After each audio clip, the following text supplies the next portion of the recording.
Hech qachon arablar bilan gaplashayotganda o'zingizga odatiy bo'lgan bu harakatlarni qilmang.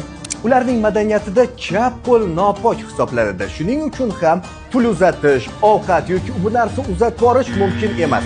Shu bilan birgalikda chap qo'lda so'rashish ham mumkin emas. Zo'r. Holatida barmoqni ko'tarish ham mumkin emas.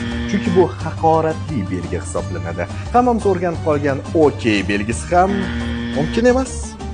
Hech qachon ular bilan gaplashib o'tirganda oyoqlaringizni mana bu holatda qilmang. Bu hurmatsizlik belgisi.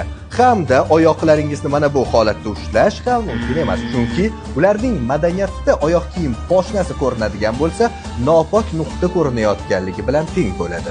Hech qachon kimgadir murojaat qilayotganingizda barmog'ingiz bilan murojaat qilmang yoki kimnidir barmoq bilan ko'rsatmang. Bu o'zimizda ham befarosatlik. Eng yaxshisi barcha barmoqlar bilan ishora qilish.